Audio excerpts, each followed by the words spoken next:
Ayrılık olmasaydı, başımıza gelmeseydi, seni atlanımda sevgilim, gözlerim dolmasaydı. Yatlayamam sevgilim, insan kuy hoşlaşan yerimizi. Yatlayamam ezizim sevgimizi, taşlap kaydan yerimizi. Yatlayamam sevgilim, insan koca hoşlaşan yerimizi. Yatlayamam sevgilim sevgimizi, taşlap giden yerimizi. Ayrılık olmasaydı, başımıza gelmeseydi, seni atlanımda sevgilim, gözlerim dolmasaydı.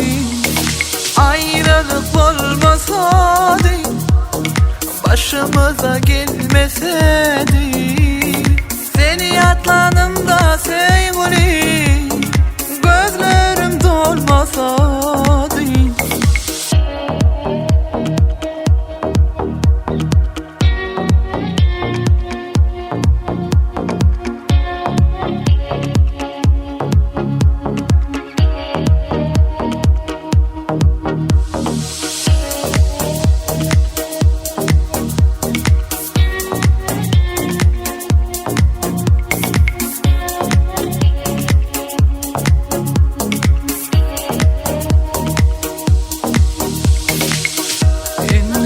Başkanı ezilip söymeli bollumu, senin ve kucakta lazimi başka bahşettim. Beni terk edip gidenine yürekten dökünüp gördüm mi? Ansat mı sevgilim, sen ayrı ben ayrı yaşamalı mıyız?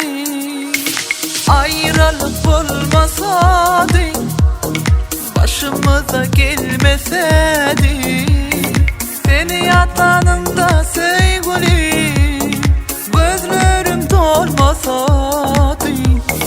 Ayrılık olmasaydı, başımıza gelmeseydi, seni atlanımda sevgilim, gözlerim dolmasaydı. Ayrılık olmasaydı, başımıza gelmeseydi, seni atlanımda sevgilim, gözlerim dolmasaydı.